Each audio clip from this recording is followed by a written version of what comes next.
At my daughter's wedding, she looked me in the eye and said, "I have a real mother now, get out." I walked out of that church in silence, but what Rachel didn't know was that she had just woken up the wrong woman. My name is Evelyn. I'm 71 years old, and I have just lived through the greatest humiliation of my life. For 35 years, I was the only mother Rachel ever knew. Her father died when she was 20, and from that day on, I became her entire world. I worked 3 jobs to pay for her private university, sold my late husband's engagement ring to cover her master's degree, and mortgaged this house twice so she would never want for anything. Yesterday morning, I woke up excited ironing my pale pink dress for the wedding. It was the same one I wore to her graduation, the only elegant one I owned. I fixed my hair in the bathroom mirror, practicing the smile I would give when they saw her walk down the aisle. I had saved for a year to give her the pearl earrings that belonged to my mother. But 6 months ago, when Rachel met Victoria Michael's mother, everything changed. Victoria is a high society woman, owner of properties downtown, always dressed like she'd just stepped out of a magazine. From the first day, she looked at me as if I were the maid. What a shame Rachel didn't have a more refined mother figure, she once told me while we were having tea in her mansion. Victoria began to fill my daughter's head with ideas. "A young lady of your standing needs to distance herself from certain elements of her past," she would whisper. "Your future is with us now." I watched as Rachel began to feel ashamed of our humble home, of my hard-working hands, of my accent that betrays my humble origins. The visits became less frequent, the calls shorter. "I'm very busy, Mom," she would tell me. "Victoria is teaching me high society etiquette." Every word was a dagger in my heart, but I kept smiling because I thought things would go back to normal after the wedding. How wrong I was. The ceremony was at the most elegant church in the city. I arrived early with my small bouquet of cheap flowers, looking for my place in the front row. But a man in a suit stopped me. "Excuse me, ma'am, but this section is reserved for the immediate family," he said, pointing to the back. "Your place is in the 15th row." I froze 15 rows back as if I were just any guest, as if I hadn't been the one who rocked her to sleep every night when she had nightmares, who taught her to walk, who worked until my hands bled so she could study. Rachel entered radiant in a white dress that cost more than my 6-month salary. Victoria walked by her side looking like the true mother of the bride. My daughter saw me sitting in the back and didn't even smile at me. Her eyes slid over me as if I were a piece of old furniture. After the ceremony, during the reception, I approached to congratulate her. I had the pearl earrings in my trembling hands. "Rachel, my love, I wanted to give you this. They were your grandmother's." She looked at me with a coldness I had never seen before. Victoria was standing right behind her with that venomous smile. "Mom," Rachel said, but she pronounced the word as if it disgusted her. "I want you to know something." The hall was still filled with music and laughter, but for me the world had stopped. "Victoria has officially adopted me," she continued. "She is going to be my mother from now on, a real mother who can give me the status I deserve." My legs felt weak. "Rachel, I don't understand." "You understand perfectly," she cut me off. "I don't need you anymore." Victoria has taught me that I can't let my past ruin my future. She leaned into my ear and whispered the words that shattered me. "I have a real mother now. Get out." Tears started rolling down my cheeks, but I didn't say a word. All the guests were watching us. Victoria smiled triumphantly. Michael looked away ashamed, but too cowardly to defend me. I left the earrings on the table and walked towards the exit. No one stopped me. No one followed. 35 years of unconditional love vanished in that moment. That night, I cried until I had no tears left. I sat in my small kitchen, surrounded by all of Rachel's memories. Her elementary school drawings stuck on the refrigerator, the letters she wrote to me as a teenager, the photos of our birthdays celebrated with homemade cakes because we couldn't afford a restaurant. It all seemed like a lie now. The next day, I waited for her call. An apology, an explanation, something. But my phone remained silent.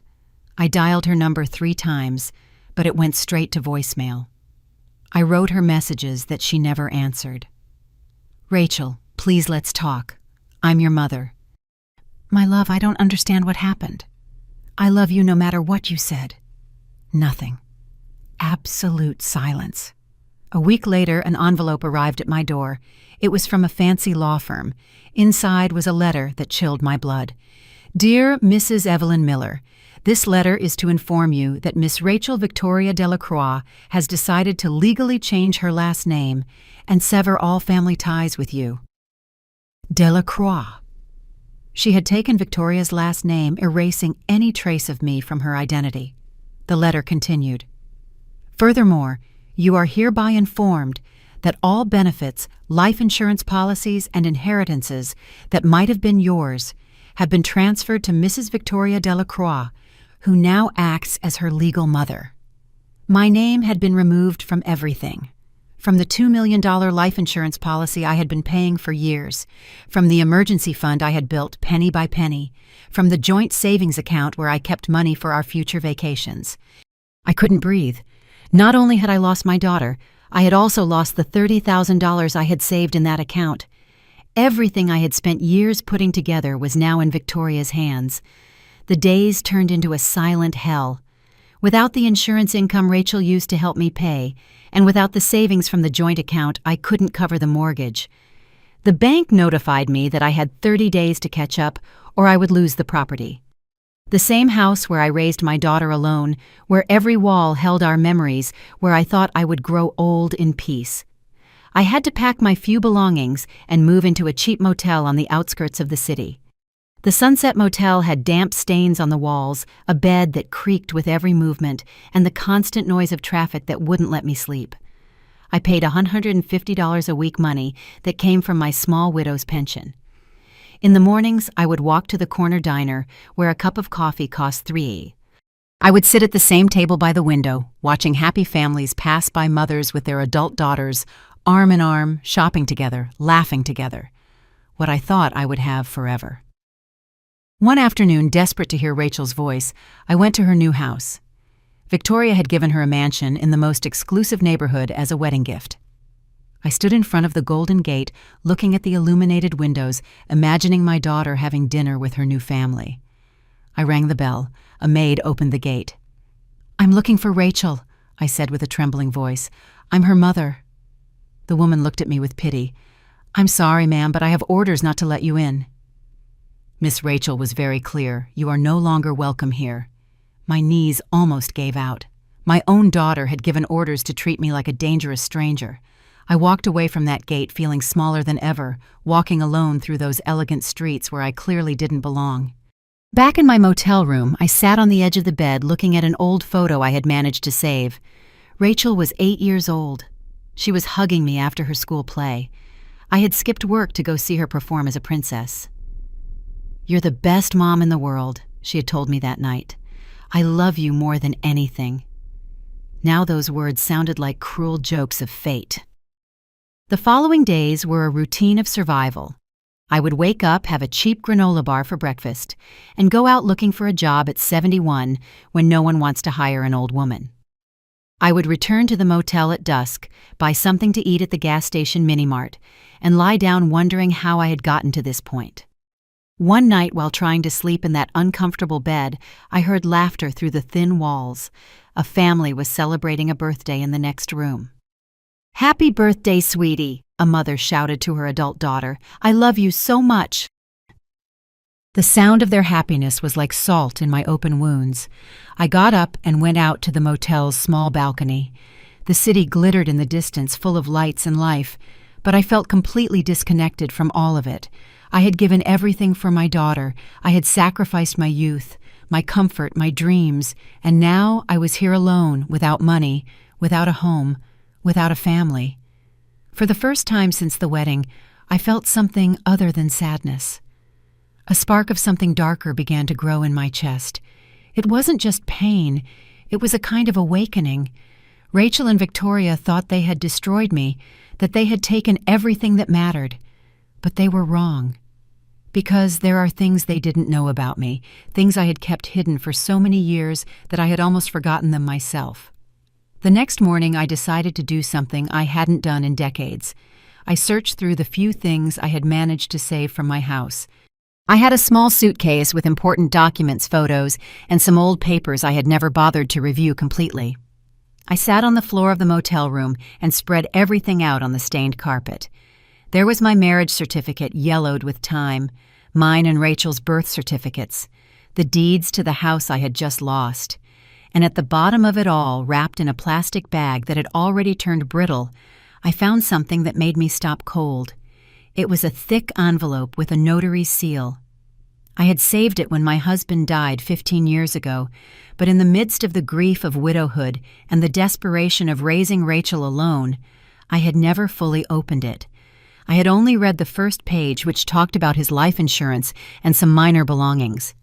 I thought there was nothing else important in there. With trembling hands, I opened the envelope and took out all the documents. There were pages and pages I had never seen. My husband had been a discreet man, never talking about money or property. I knew he worked in real estate, but I always thought he was just another employee, not someone important. As I read, my heart began to beat faster. Last Will and Testament of Robert Miller. The first page mentioned the life insurance I already knew about, but as I continued reading, things appeared that left me breathless. To my beloved wife, Evelyn Miller, I leave all of my real estate properties, including the commercial building located at 2847 Grand Avenue, with an assessed value of $800,000. My eyes widened. A commercial building. Robert had never told me he owned a building. I kept reading, my hands shaking. Undeveloped land of 5,000 square meters in the Palisades residential area with an assessed value of $1,200,000. The Palisades. That was exactly the neighborhood where Victoria had her mansion, where Rachel now lived. But it didn't end there. Luxury apartment in the Emerald Tower, 23rd floor, valued at $900,000, fully paid. There were more properties listed, commercial spaces, land, even shares in companies I didn't recognize. The total value exceeded $4,000. I was paralyzed. For 15 years I had lived in poverty, working as a cleaner, selling my belongings to give Rachel what she needed while I was a millionaire without knowing it. Robert had left everything in my name, but I had never claimed the inheritance because I didn't know it existed. There was a personal note from Robert at the end.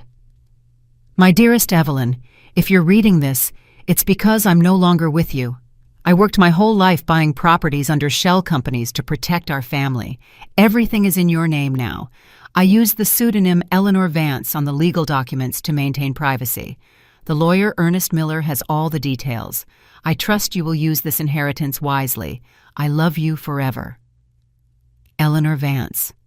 Robert had created a completely separate legal identity to manage the properties. I was Eleanor Vance, a multi-millionaire businesswoman, and I didn't know it. With trembling hands, I searched the envelope until I found an old business card. Ernest Miller, real estate attorney. The phone number was still there, printed in faded gold letters. I dialed the number from the motel's payphone. I wasn't sure if the lawyer was still working after so many years. It rang 3 times before a male voice answered. Miller Law Firm, good morning. Good morning, I said with an unsure voice. I'm looking for Mr. Ernest Miller. I am Eleanor Vance. There was a silence on the other end. Then the voice became more formal, almost reverent. Mrs. Vance, we have been waiting for your call for 15 years. Mr. Miller is available for you immediately. When can you come to the office? 2 hours later, I was sitting across from an elegant man in his 60s in a luxurious office downtown. Ernest Miller received me as if I were the Queen of England. Mrs. Vance, he said, using the name Robert had chosen, your husband was a very intelligent man. He created a real estate empire using your alternate identity. Everything is perfectly legal, all taxes paid, all documents in order. I was just waiting for you to come and claim what is yours. He showed me folders full of contracts, deeds, account statements. Your properties have been generating rent all these years. We have a fund of $4,200,000 waiting for you, plus the properties which are now worth considerably more than when your husband bought them. My head was spinning. $4,200,000? In cash, yes, plus the properties. In total, your estate exceeds $8 million. Mrs. Vance. $8 million. While I was living in a $150 a week motel, I had $8 million waiting for me. There's something else, mister. Miller continued opening a red folder. One of your properties is particularly interesting. Are you familiar with the Palisades neighborhood? My heart stopped. Yes, I am. You own the land where that entire residential section is built. The mansions are built on your land, Mrs. Vance, including the mansion of the Delacroix family. Victoria, the woman who had taken my daughter from me, who had humiliated me, who thought she was superior to me, was living on my land. The lease agreements are about to expire, the lawyer continued. As the owner, you have the right to renew the contracts or not to renew them. A slow smile began to form on my lips. For the first time in weeks, I felt something like hope. But it wasn't exactly hope I was feeling. It was something more powerful. Mrs. Vance, the lawyer said, what do you wish to do with your properties? I looked out the window at the city stretching before us. Somewhere out there, Victoria was having tea on her terrace, believing she had won. Rachel was playing the part of a rich woman's daughter, ashamed of her true origins. They both thought they had destroyed me. I want to take back everything, I said with a firm voice. Every penny, every property, every right that belongs to me. And I want to do it quietly. Quietly, ma'am. Yes, I replied, feeling for the first time in weeks that I had control over my life. They are going to find out who I really am, but only when it's too late to do anything about it. Ernest smiled. It was clear he had been waiting for this moment as much as I had, without knowing it. It will be a pleasure to help you, Mrs. Eleanor Vance. The following days were the strangest of my life. In the morning, I was still Evelyn, the abandoned woman, living in a cheap motel. But in the afternoons, I transformed into Eleanor Vance, a multimillionaire businesswoman, beginning to move pieces on a board no one else could see. Ernest got me a new bank account under my legal identity of Eleanor. When I saw the account statement for the first time, I had to sit down. $4,200,000 in real numbers on my screen immediately available. More money than I had seen in my entire life. The first thing I did was move, but not to a mansion. That would have been too obvious. I rented a discreet middle-class apartment, comfortable but not flashy. I needed to remain invisible while I studied my enemies. Ernest brought me a whole file on the Delacroix family. Victoria wasn't as rich as she appeared. Her fortune was built on loans and appearances. The mansion where she lived had an $800,000 mortgage, and the land, my land, cost her $50,000 a year in rent. But there was something more interesting. She had significant debts with several banks, and her import company had been in the red for 2 years. Mrs. Delacroix is living on credit, Ernest explained. Her expensive lifestyle doesn't match her real income. She's maintaining a very costly facade. Perfect. A woman who lives on appearances has a lot to lose. Meanwhile, I began to watch them from the shadows. Every afternoon, I would sit in different cafes near the boutique where Victoria took Rachel shopping. I saw them enter with bags from expensive stores, laughing, acting like the perfect mother and daughter we never were. One afternoon, I followed her to the most exclusive beauty salon in the city. They were getting manicures together, talking about their upcoming vacation in Europe. Rachel looked different, more put together, more sophisticated, but also emptier. She no longer had that genuine laugh I remembered from when she was young. Now she laughed like Victoria, with a calculated elegance that sounded fake. "You know what, Mother," I heard Rachel say to Victoria. "Mother." The word pierced me like a knife. "Sometimes I don't even remember what my life was like before. It's like I woke up from a nightmare." Victoria smiled with satisfaction. "That's how it should be, dear. The past is just that. Past. What's important is the future we're building together." I stood there invisible to them, listening as they reduced 35 years of my life to a nightmare they preferred to forget. That night I called Ernest. "I want you to investigate all of the Delacroix family's contracts, mortgages, loans, debts, everything." "For what purpose, Mrs. Vance?" "I want to know exactly how much money they owe, who they owe it to, and when their payments are due." A week later, I had the complete information. Victoria owed $300,000 on credit cards, the mortgage on her mansion was 3 months behind, and her company had a $500,000 loan due in 2 months. Not to mention the $50,000 a year she owed me for the land, which she hadn't paid in 6 months. "There's more," Ernest told me with a smile. "The building where she has her import company is also yours, Mrs. Vance. She's paying rent for a place you own." The irony was delicious. Victoria had been paying me without knowing it for years. "Ernest, I want you to do something for me," I told him. "I want to buy all her debts. All of them. Every single one. Talk to the banks, the credit card companies, everyone who has lent her money. I want to own every penny she owes." Ernest looked at me with admiration. "Mrs. Vance, that would make you Victoria Delacroix's sole creditor. You would have absolute power over her financial situation." "Exactly." Over the next few days, Ernest worked like a financial wizard. One by one, he bought all of Victoria's debts. The banks were happy to sell off problematic loans at a discount. In total, I spent $900,000 to acquire debts totaling $1,400,000. Now, Victoria owed all her money to me, though she didn't know it yet. While this was happening, I also investigated Michael Rachel's husband. He was a weak man, dominated by both his mother and his new wife. He worked at a consulting firm that paid well, but not extraordinarily so. His salary couldn't sustain the lifestyle Victoria had imposed on the family. One afternoon, while having coffee near his office, I saw him leaving work. He looked stressed, wearing an expression of worry I hadn't noticed on the wedding day. I followed him to a bar where he met an older man. "I don't know what we're going to do, Dad," he was telling his father. "Mom is spending money we don't have. The cards are maxed out, the house has mortgage problems, and Rachel doesn't understand that we're not as rich as we pretend to be." His father sighed. "Your mother has always lived beyond our means. But now with Rachel in the family, she feels pressured to maintain a standard we can't afford. The worst part is that Rachel abandoned her real mother for this," Michael continued. "And now she's asking us to buy her a luxury car because all the wives at her level have one. She doesn't know we can barely pay the bills." Michael had a conscience. He knew what they had done was wrong, but he was too cowardly to confront the women in his family. That night in my new apartment, I sat in front of the mirror. I was no longer the broken woman who had walked out of that wedding a month ago. My posture was different, my gaze firmer. I had recovered something I thought I had lost forever. My dignity.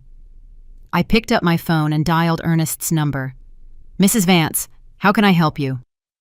"It's time for Victoria to know who her creditor really is," I told him. "Schedule a meeting with her for tomorrow. Tell her that Eleanor Vance, her new primary creditor, wants to discuss the payment terms of her debts." "Do you want me to reveal your identity?" "Not yet," I replied, feeling a cold smile form on my lips. "I want her to think Eleanor Vance is just another businesswoman. Let her beg first. Let her feel what it's like when someone more powerful controls your destiny." "Understood, Mrs. Vance." I hung up the phone and stared at the city out the window. Tomorrow, the real game would begin. Victoria Delacroix was about to learn about real power, not the kind bought with appearances, but the kind built with patience and intelligence. And she had no idea what was coming for her. The meeting was scheduled for 3 p.m. at Ernest's office. I arrived an hour early and positioned myself in the adjoining conference room, where I could hear everything through the thin wall but remain invisible. Ernest had installed a small microphone so I wouldn't miss a word. At exactly 3 o'clock, I heard Victoria's heels echoing in the marble hallway. Her voice came through clear and arrogant. "I hope this doesn't take long. I have a spa appointment at 4. "Good afternoon, Mrs. Delacroix," I heard Ernest's professional voice. "Please have a seat. We have much to discuss." "Look, Mr. Miller," Victoria began with that condescending tone I knew so well. "I don't know what kind of misunderstanding there is, but I don't owe any money to some Eleanor Vance. My financial affairs are perfectly in order." Ernest cleared his throat. "I'm afraid there's an error in your information, Mrs. Delacroix. Mrs. Eleanor Vance has acquired all of your debts.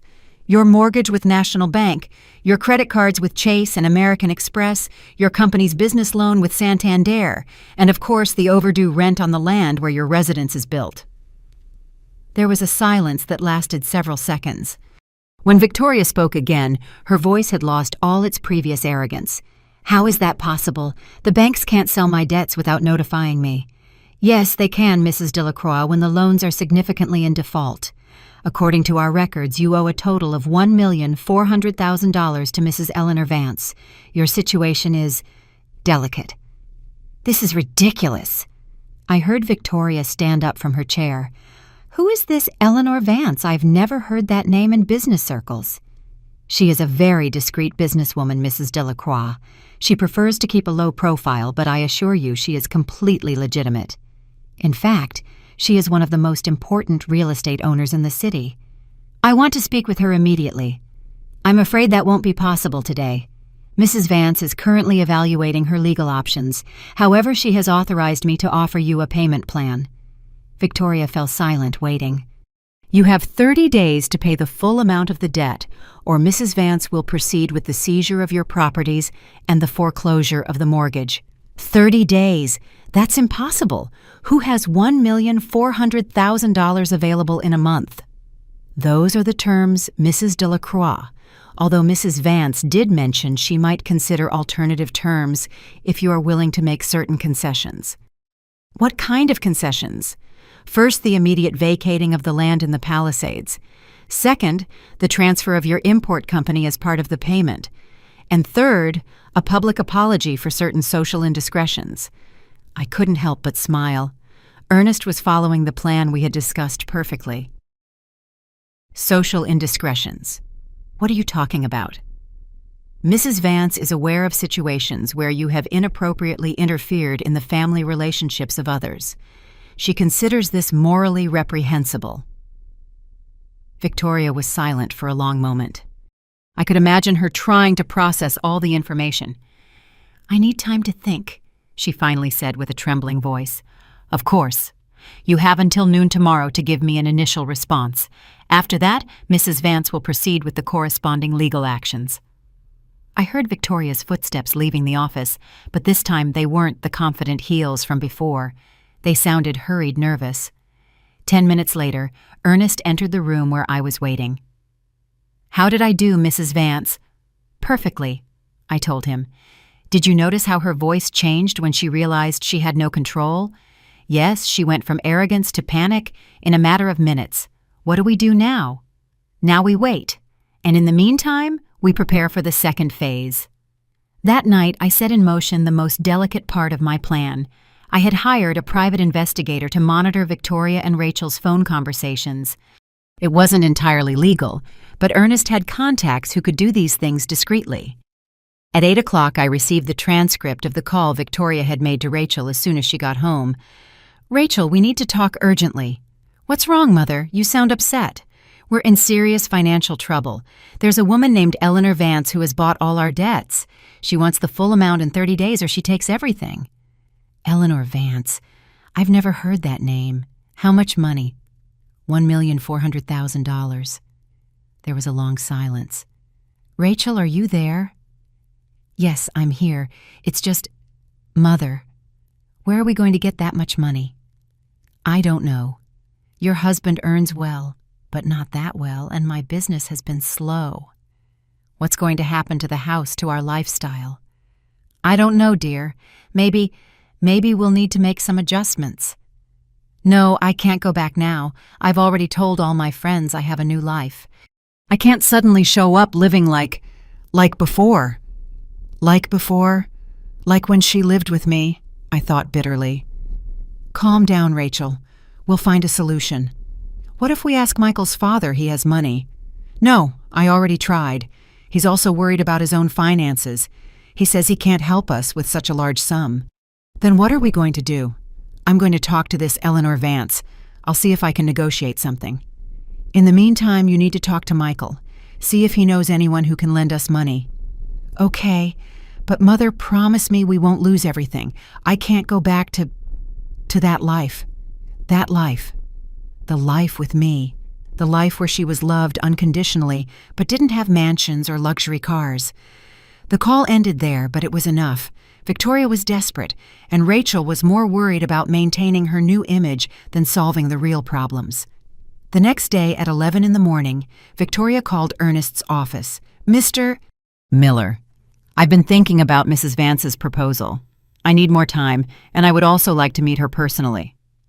"Mrs. Vance has agreed to a meeting, but on her terms. It will be tomorrow at 5 in the afternoon in her private office." "Where is that?" "In the Emerald Tower building, 23rd floor. It's the presidential suite office." Emerald Tower, 23rd floor. My luxury apartment that I had inherited from Robert. Victoria didn't know she would be walking into my home. "All right, I'll be there. Mrs. Delacroix, there is one more condition." "What is it?" "Mrs. Vance insists that you come alone, without lawyers, without family, without witnesses." Victoria agreed, though her voice betrayed her nervousness. That night, I prepared everything carefully. I hired a cleaning company to leave the apartment spotless. I ordered an elegant conference table to be set up in the main living room. I bought an expensive business suit, had my hair done at an exclusive salon, and for the first time in decades, I wore professional makeup. When I looked in the mirror, I didn't recognize the woman looking back at me. I was no longer Evelyn, the cleaning lady abandoned by her daughter. I was Eleanor Vance, a powerful businesswoman who controlled the destiny of her enemies. Tomorrow, Victoria would meet Eleanor Vance, but she still wouldn't know that Eleanor Vance and Evelyn Miller were the same person. Not yet. At 5 o'clock in the afternoon, my apartment doorbell rang. From the security camera, I could see Victoria in the hallway, visibly nervous, checking her appearance in the elevator mirror. She was wearing her best light pink suit and her most expensive jewelry, but for the first time since I'd known her, she didn't radiate that arrogant confidence that had bothered me so much. I waited exactly 2 minutes before opening the door. I wanted her to feel the discomfort of waiting. "Mrs. Delacroix," I said in a cold, professional voice when I finally opened it. "I'm Eleanor Vance." Victoria looked me up and down, clearly trying to size me up. I had changed my appearance so much that it was impossible for her to recognize me. My hair was styled completely differently. I was wearing designer glasses, professional makeup, and a business suit that cost more than I used to earn in 3 months as a cleaner. "A pleasure, Mrs. Vance," she replied with a forced smile. "Thank you for seeing me." "Please come in." I led her to the main living room, where I had set everything up like a real executive boardroom. Victoria looked around with obvious admiration. The apartment was elegant but not ostentatious, exactly the image I wanted to project. "Please have a seat," I said, pointing to a chair across the table. I sat on the other side, maintaining distance and power. "Mrs. Vance," Victoria began in a careful voice, "I believe there's a misunderstanding about my financial situation." "There are no misunderstandings," I interrupted her firmly. "Your debts are perfectly documented. $1,400,000 in total. It's just that, well, these last few months have been difficult. My company is going through a temporary restructuring." "Your company is bankrupt, Mrs. Delacroix. It has been in the red for 2 consecutive years." Victoria turned pale. "You've done a lot of research on me." "I research everyone who owes me significant money. It's a sensible business practice." "Look, Mrs. Vance." Victoria changed her strategy, leaning forward with that manipulative smile I knew so well. "I am a society woman in this city. I have important connections. I'm sure we can reach an arrangement that benefits us both." "What kind of arrangement are you proposing?" "Well, I can pay you a portion now and the rest in monthly installments. I can also introduce you to the right social circles. A businesswoman like you could benefit from the proper connections." I couldn't help but give a cold smile. "You're offering me social connections as a form of payment. It's a legitimate proposal. At our social level, relationships are as valuable as money." "Our social level," I repeated slowly. "Tell me, Mrs. Delacroix, what do you know about my social level?" Victoria shifted uncomfortably in her seat. "Well, it's obvious that you are a successful, educated, refined woman." "Unlike whom? I'm sorry I don't understand the question." "I'm wondering if you believe all women deserve respect, regardless of their background or economic situation." Victoria frowned, clearly confused by the turn in the conversation. "Of course I do. I respect all people, all of them." "Yes, all of them, even the working mothers who raise their children alone. Of course. Even the women who work as cleaners to pay for their children's education." Victoria was starting to look uncomfortable. "Mrs. Vance, I don't understand where you're going with these questions." "I'm trying to understand your character, Mrs. Delacroix, because you see I have information about certain situations where you have shown a remarkable lack of respect for women in vulnerable situations." "I don't know what you're talking about." "You don't. I understand that you recently convinced a young woman to abandon her biological mother so you could legally adopt her." Victoria stiffened. "That is a private family matter." "Private? A public humiliation at a wedding is not exactly private." "How do you know about—" Victoria stopped, her eyes widening in alarm. "I know many things, Mrs. Delacroix. For example, I know you told that young woman that her biological mother was an embarrassment to her new social position." The situation was complicated. Rachel needed guidance to adapt to her new lifestyle. Guidance that included teaching her to despise the woman who sacrificed everything for her. Victoria stood up from her chair. "Mrs. Vance, I don't understand why you're so interested in my family affairs, but this is not relevant to my financial situation." "Sit down," I said with a voice of steel. "We're not finished." Victoria hesitated for a moment, but finally sat back down. I could see the fear growing in her eyes. "The relevance, Mrs. Delacroix, is that I don't do business with people who lack moral integrity." "I have moral integrity." "Yes." "Tell me, how did you feel when you saw that mother walk alone out of the church after her daughter publicly rejected her?" Victoria was silent. "Did it give you satisfaction to see a 70-year-old woman humiliated like that?" "I didn't. That wasn't my intention." "Not your intention. You planned all of it carefully. You convinced Rachel to legally change her last name to transfer all her savings and life insurance to treat her like a stranger." "How do you know all these details?" Victoria was clearly scared now. "Because that woman," I said slowly, rising from my chair, "was me." Victoria froze completely. Her eyes went wide, her mouth fell open, and all the color drained from her face. "No, that's not possible. I am Evelyn Miller Victoria, Rachel's mother, the woman whose daughter you stole, the woman you humiliated in public, the cleaning lady you considered so inferior to you." Victoria stood up so quickly that her chair tipped over backward. "This is impossible. You're Eleanor Vance, a successful businesswoman." "I am both," I said calmly. "Eleanor Vance is my legal business identity, the name my late husband created to protect our properties. Evelyn Miller is the one who raised the daughter you took from me." "No, it can't be. For 15 years I lived in poverty without knowing I was a millionaire. I worked as a cleaner while owning multi-million-dollar properties. But now I know everything, Victoria. And now I have the power." Victoria started backing away as if she wanted to flee. "You're crazy. This is a conspiracy." "A conspiracy? No, Victoria. This is justice. Rachel will never believe you. She's happy with her new life." "Happy?" I took a step toward her. "Do you know what I heard yesterday in a phone conversation between you two? She was terrified of going back to that life, the life with me, as if being loved unconditionally was something shameful." "You can't prove anything." "I can't." I took a folder from the table. "Here are all the deeds to the properties where you live, all the lease agreements you've been violating, all the documents that prove Eleanor Vance and Evelyn Miller are the same person." Victoria looked at the folder as if it were a venomous snake. "You thought you had won," I continued in a calm voice. "You thought you had destroyed a poor, helpless woman. But what you really did was awaken a powerful woman who had been dormant for 15 years. What do you want from me?" "I want you to feel exactly what I felt. I want you to experience loss, humiliation, abandonment." Victoria started to cry.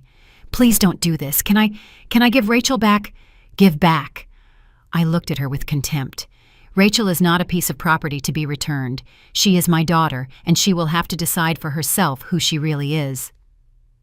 What are you going to do to us? I smiled, but it wasn't a kind smile. Tomorrow, Victoria Delacroix, you are going to learn what it means to lose everything. Victoria left my apartment completely shattered. From the window, I watched her walk to her car as if she were a frail old woman, not the arrogant woman who had walked in an hour before. Her hands trembled so much that it took her several tries to open the car door.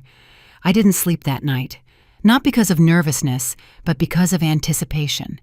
For weeks I had been the victim, the abandoned woman, the rejected mother. Now it was time for them to feel what it's like when the world crumbles beneath your feet. At 8 in the morning, I called Ernest. It's time to execute Phase 2. What are your instructions, Mrs. Vance? I want you to immediately begin the eviction process for the land in the Palisades. Send the legal notices this morning. They have 72 hours to vacate the property and the building where her company is located. I also want the entire Delacroix family to understand that they have nowhere left to hide. Anything else? Yes, contact all the luxury service providers they use, the country club, the spa, the boutiques where they have credit. I want them to know that Eleanor Vance no longer authorizes any charges in the name of Victoria Delacroix. Understood. And if they try to contact you, let them find that Eleanor Vance is nowhere to be found. Officially, Eleanor Vance has become invisible. 2 hours later, the chaos began. My private investigator kept me informed of everything that was happening through the wiretaps. The first call was from Victoria to Rachel at 10:30 in the morning. Rachel, I need you to come home immediately. We have an emergency. What kind of emergency? I'm at the beauty salon. Get out of the salon now. We have to leave the house in 72 hours. What are you talking about? Eleanor Vance, oh my God, Rachel, she's your biological mother. There was a silence so long, I thought the call had been disconnected. That's impossible. It's not impossible. I met with her yesterday. Eleanor Vance is Evelyn Miller. Your real mother owns everything. Our house, my company, our debts, everything. It can't be. My mother was a poor cleaning lady. A multi-millionaire cleaning lady. She's been playing with us this whole time. Are you sure? Completely sure, yes. She showed me all the documents. We're tenants on her property, Rachel. We've always been tenants on her property. This time the silence was even longer. Rachel, are you there? Yes. Yes, I'm here. It's just... Mother, if this is true... What? If this is true, then I did something terrible. Something unforgivable. Don't say that. You did what was right for your future. What was right? I abandoned my mother at her own daughter's wedding. I humiliated her publicly. I took all her savings. That was your decision, not mine. It was your idea. You convinced me she was an embarrassment to me. I was only guiding you towards a better life. A better life. A life built on lies and humiliation. Do you know what this means, Victoria? It means my real mother had money the whole time. It means I never needed to abandon her to have a comfortable life. It means I hurt her for nothing. Victoria didn't know how to respond to that. I'm on my way now, Rachel continued, her voice breaking. We need to talk about this. An hour later, another call came, this time from Michael to his father. Dad, I need to tell you something incredible. Remember Rachel's mother, the one we abandoned at the wedding? Yes, that whole thing that always seemed cruel to me. It turns out she's a millionaire. She owns the land we live on, the building where Mom has her company, and all of our debts. What are you saying?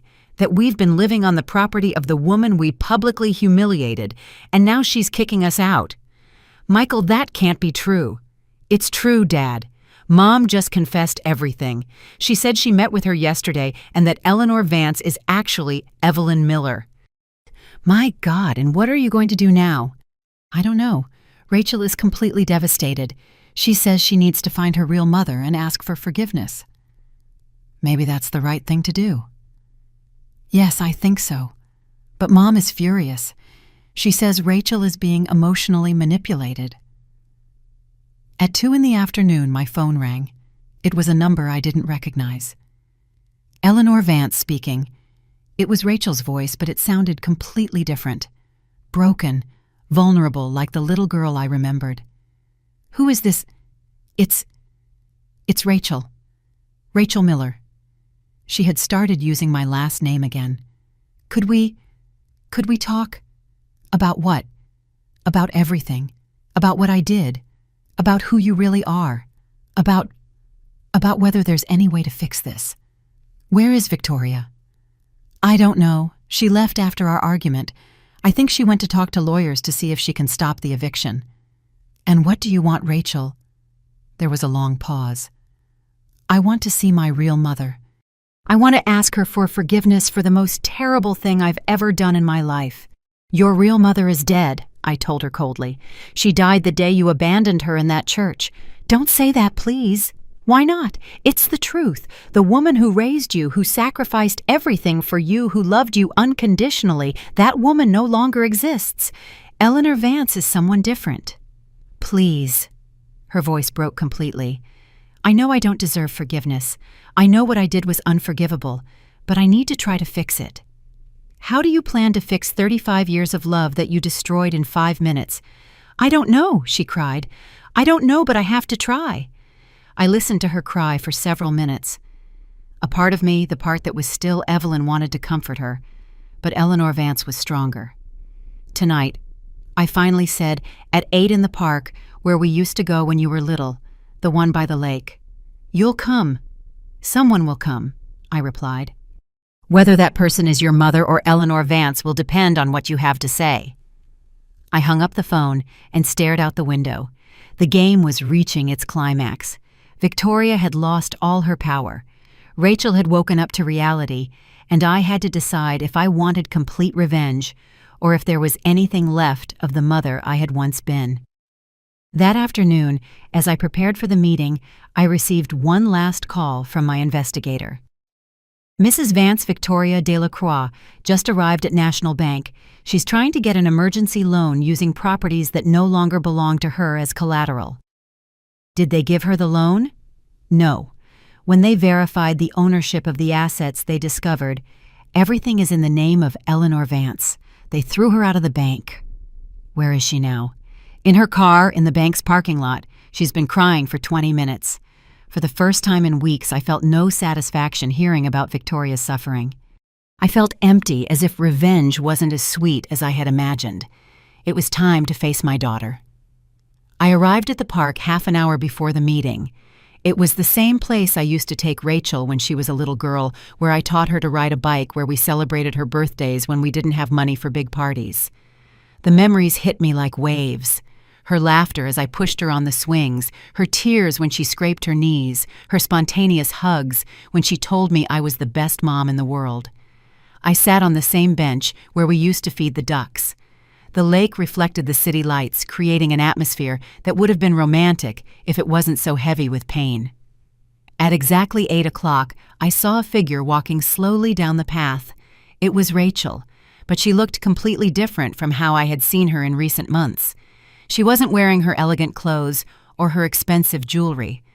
She wore simple jeans and a white blouse, just like she used to when she lived with me.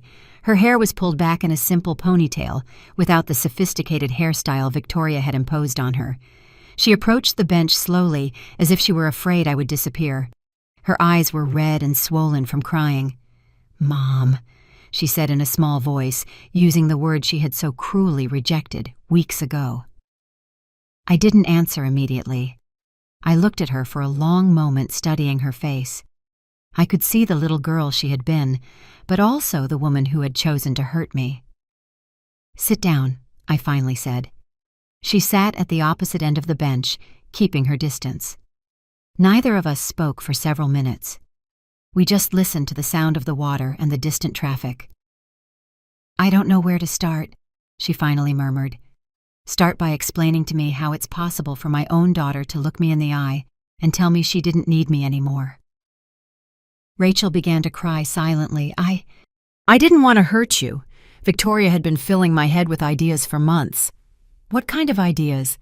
"She told me that to truly belong to high society, I needed to detach myself from my humble past, that the wives of successful men couldn't have mothers who worked as cleaners." And you believed her?" "Yes," she whispered. "I believed her because I wanted to believe her, because I was dazzled by everything she was offering me." "What was she offering you that I hadn't already given you? Status, money, social respect." She paused. "Superficial things that I now realize don't matter at all compared to what I lost." "And what did you lose, Rachel?" "You. I lost the only person in the world who loved me unconditionally. I lost the woman who worked 3 jobs to pay for my university. I lost my real mother." The tears were flowing freely down her face now. "Victoria never really loved me. She saw me as a project, a doll she could mold for her own satisfaction. But you loved me for who I was, not for who I could become." "And why did it take you so long to realize that?" "Because I was blind. Because I was so obsessed with fitting into a world I thought was better than my life with you." She looked me directly in the eyes. "Do you know what Victoria told me today when she found out you were Eleanor Vance?" "Tell me." "She told me I should be happy because now I had access to a real rich mother. She didn't understand why I was crying. To her, you were only valuable now that we knew you had money." I felt a pang of pain mixed with anger. "And what did you say to her?" "I told her she had never understood anything, that a mother's worth isn't measured in dollars, but in years of sacrifice, of unconditional love, of being there when you need her most." Her voice broke. "I told her I had lost the best woman in the world by following her advice." We were silent again. I was struggling with conflicting emotions. The part of me that was still Evelyn wanted to hug her, forgive her, tell her everything would be okay. But Eleanor Vance was more cautious, more hurt. "Do you know how much money I lost because of you two?" I asked her. "Money. The $30,000 I had saved in our joint account. It was transferred to Victoria when you changed your last name. I had to live in a motel because I couldn't pay the mortgage without that money." Rachel covered her mouth in horror. "No, I didn't know that happened." "You didn't know. You signed the papers, Rachel. You authorized the transfer of all my savings. Victoria told me they were legal formalities, that they wouldn't affect your financial situation." "Lie after lie," I muttered. "Do you realize how she manipulated you?" "Yes, now I realize. But you know what the worst part is? That I wanted to be manipulated. Because it was easier to believe that you weren't enough for me than to face the reality that I was an ungrateful daughter." Her words hit me like a punch to the stomach. It was the first time she had taken full responsibility for her actions. She wasn't just blaming Victoria. "When I was a little girl," she continued, "I always felt different from the other girls at my school. They had parents with office jobs, big houses, expensive vacations, and I had a single mother who worked cleaning toilets to pay for my school." "You were ashamed of me." "Sometimes," she admitted, and even though I knew it was the truth, hearing it hurt. "Not all the time, but sometimes yes. And I hated myself for feeling that way because I knew you were incredible. I knew other mothers wouldn't have done half of what you did for me. But when Victoria showed up, she offered you the chance to have the mother you always wanted." "Exactly. And I was selfish and cowardly enough to take it." I got up from the bench and walked toward the lake. I needed to process what I was hearing. Rachel followed me but kept her distance. "Do you know what's the most painful part of all this?" I asked without turning to look at her. "What? That if you had told me all this before, if you had explained how you felt we could have worked together to improve our lives. I had money, Rachel. I always had it. We could have lived comfortably. We could have traveled. We could have had everything you wanted without you abandoning me. I didn't know you had money. But you knew I loved you. And you knew you loved me. Wasn't that enough to at least talk to me before making such a drastic decision?" "You were right," she cried. "You were absolutely right. I was a coward. I was selfish. I was cruel." I turned to face her. "And what do you want now, Rachel?"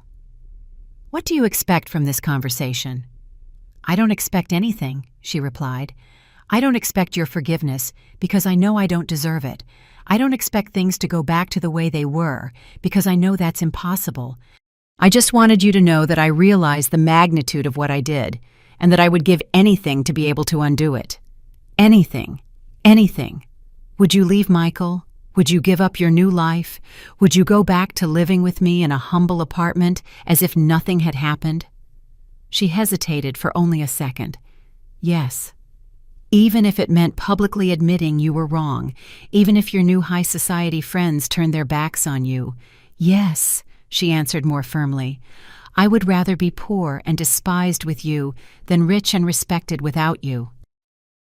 For the first time in weeks, I felt something like hope growing in my chest. But Eleanor Vance wasn't ready to give up so easily. I'll have to think about it, I told her.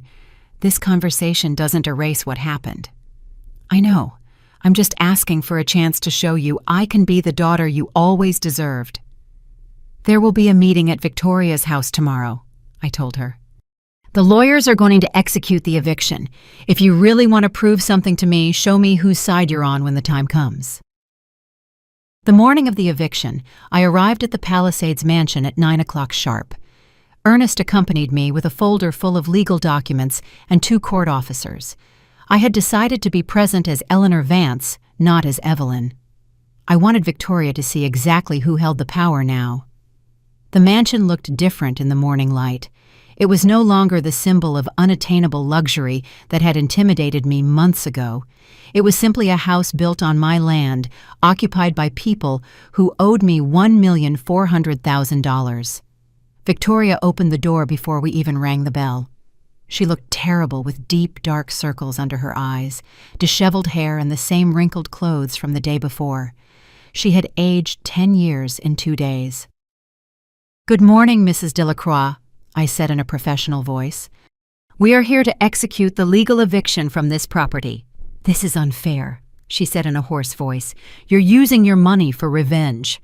I'm using my money to reclaim what is legally mine. You have violated the terms of the lease agreement by not paying rent for 6 months, because I didn't know you were the owner. Ignorance does not nullify contractual obligations, Mrs. Delacroix." We entered the house. Victoria had packed some suitcases, but it was obvious she wasn't finished. Most of the furniture and decorations were still in place. "Where is Rachel?" I asked. "I don't know. She left last night after our fight and hasn't come back." "What fight?" Victoria looked at me with resentment. "She says she wants to go back to you, that this life isn't worth it if it means losing her real mother. I told her she was being emotionally manipulated, but she wouldn't listen." "Emotionally manipulated? The way you manipulated her. I gave her opportunities you never could have given her." "With what money, Victoria? Your company is bankrupt. Your credit cards are maxed out. Your mortgage is in default. Everything you gave Rachel was built on debts you couldn't pay." "That's temporary. Businesses have their ups and downs." "No, Victoria. Businesses require planning, honesty, and hard work, things you apparently don't understand." One of the court officers approached. "Mrs. Vance, would you like us to proceed with the inventory of seizable assets?" "Yes, please proceed." Victoria collapsed onto an expensive sofa that would soon no longer be hers. "What do you want from me? You want to see me on the street with nothing." I sat across from her, maintaining my businesslike composure. "I want you to understand what it feels like to lose everything you think is important." "I already understand. I've lost my house, my company, my social status." "You haven't lost the most important thing." "What? You haven't lost your son." Victoria looked at me confused. "Michael! Michael is still your son. He still loves you despite everything. I lost my daughter because of your manipulations. Rachel can go back to you whenever she wants. Can she? The damage is already done. Victoria, you taught her to despise me, to be ashamed of me, to see me as an obstacle to her happiness. Those lessons are not easily forgotten." Victoria was silent for a moment. "What do I have to do to make this stop?" "Nothing. This isn't about what you do now. It's about what you've already done." At that moment, we heard a car pull into the driveway. Through the window, I saw Rachel getting out of a taxi. She was carrying a small suitcase and looked determined. She walked through the front door without ringing the bell. Seeing me sitting in the living room, she came straight toward me. "Mrs. Eleanor Vance," she said formally, and then turned to Victoria. "Victoria, I've come to get my things. I'm leaving this house." "What are you doing?" Victoria stood up alarmed. What I should have done months ago, choosing my real family. She's manipulating you. She's using her money to control you. Rachel looked at her with a calmness I hadn't seen in her before. My money. Victoria, my mother never needed to use her money to control me. She controlled me for 35 years with something much more powerful. Unconditional love. You're making a mistake. The mistake was made 6 months ago when I decided to be ashamed of the woman who gave me life. Rachel turned to me. Mrs. Vance, I know I have no right to ask you for anything, but if there is any chance of getting my mother back, I am willing to do whatever it takes, including giving up my marriage. My marriage is based on lies and manipulation. Michael is a good man, but he can't separate himself from his mother, and I can't continue living in an environment where my past is considered a source of shame. Victoria approached Rachel. You're going to throw your life away for a woman who is emotionally blackmailing you. The only one who emotionally blackmailed me was you, Rachel replied firmly. You convinced me that my mother's love wasn't enough because it didn't come with social status. You taught me to value appearances more than genuine feelings. I gave you opportunities. You gave me a golden cage. You turned me into someone I wasn't, someone who could abandon her own mother for money. Rachel knelt before me. Mom, I know I'm not Rachel Miller anymore. I know I'm Rachel Delacroix on legal papers. But if you'll let me, I want to be your daughter again. I want to get my real last name back. I want to get my real life back. I looked at her for a long moment. Eleanor Vance wanted to keep punishing her, to keep making her suffer for the pain she had caused me. But Evelyn, the mother I had been for 35 years, was tired of so much pain. Get up, I said softly. She stood up, tears streaming down her face. If you really want to be my daughter again, there are conditions. Whatever they are. First, no easy money. You're going to work, you're going to earn what you have, you're going to value every penny just like I did for years. Yes. Second, no being ashamed of who you are or where you come from. You're going to honor our history, our struggles, our sacrifices. Yes. Third, you're going to help me with something important. What? We're going to create a foundation for single mothers who need support to educate their children. We're going to use my money for something that really matters. I would love to do that with you. For the first time in weeks, I felt that Eleanor Vance and Evelyn Miller could coexist peacefully. One was power and justice. The other was love and compassion. Victoria, I turned to her one last time. You can stay in this house for 1 more week to find another place. After that, the property will be renovated for the foundation. 1 week? That's it. It's more than you gave me. I had to leave my own life immediately. Victoria collapsed back onto the sofa, finally understanding that she had lost completely. Rachel and I walked out of that mansion together. Outside in the morning sun, she took off the expensive earrings she was wearing and let down her sophisticated ponytail. You know what the first thing I want to do is? She asked me. What? Go to our favorite cafe, the cheap one on the corner where we used to have breakfast on Sundays. I want to sit with you at that table by the window and listen to you tell me about your life as Eleanor Vance. I want to meet my multimillionaire mother, but I also want to get my mom back who made pancakes on Saturday mornings. For the first time in months, I smiled genuinely. That sounds perfect, but you're paying for the coffee with your own money from the job you're going to get tomorrow. Deal? She laughed, and for a moment, she was my 8-year-old girl again, hugging me after her school play. 6 months later, the Evelyn Miller Foundation was helping over 200 single mothers educate their children. Rachel worked there as a coordinator, earning a modest but honest salary. Victoria had disappeared from our lives, and according to the latest news, was living in a small apartment on the outskirts of the city. Justice doesn't always mean revenge. Sometimes it means reclaiming what truly matters, love real family, and the peace of knowing that your worth isn't measured in money, but in the lives you touch with your heart. I forgive you, my daughter, but above all, I forgive myself.